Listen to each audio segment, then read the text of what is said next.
यश की अगली film toxic में शाहरुख खान आएंगे नजर। यश की अगली फिल्म टॉक्सिक बनाने वाले इस बात को यकीनी बनाने में कोई कसर नहीं छोड़ रहे हैं कि उनकी फिल्म तफरीही सनत में मौजूद हर संगमेल को अबूर करेगी। इससे कबल ये खबरें सामने आई थी कि करीना कपूर खान आखिरकार टॉक्सिक के साथ अपना साउथ डेब्यू करने वाली हैं और अब ऐसा लगता है कि गीतू मोहनदास की फिल्म सबसे बड़ा काम करने जा रही है, क्योंकि शाहरुख खान जल्द ही इस फिल्म में शामिल हो सकते हैं। हालिया रिपोर्ट्स के मुताबिक टॉक्सिक के बनाने वालों ने शाहरुख खान से एक तौसीई कमियों के लिए राब्ता किया है। अगरचे ये किरदार दौरानिये में वसी नहीं हो सकता, लेकिन उसे फिल्म का सबसे अहम किरदार समझा जा रहा है। फिलहाल फिल्म बनाने वाले किंग खान के जवाब का इंतजार कर रहे हैं। शाहरुख खान को कास्ट करने के लिए उनकी बेताबी इस यकीन से पैदा होती है कि एक तौसीशुदा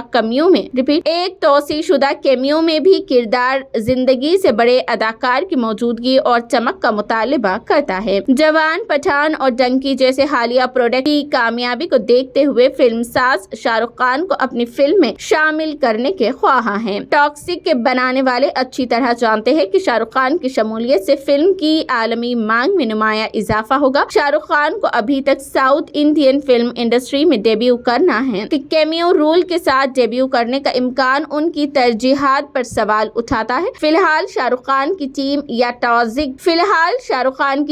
टॉक्सिक की टीम की जानिब से जुनूबी फिल्म में बॉलीवुड सुपरस्टार के काम करने के इम्कान के बारे में कोई बाज़ाब्ता तस्दीक नहीं की गई है। देखना यह है कि शाहरुख खान इस प्रोजेक्ट को हरी झंडी दिखाते हैं या जुनूबी हिंद की फिल्मों में काम ना करने के अपने मौक़िफ़ को बरकरार रखेंगे।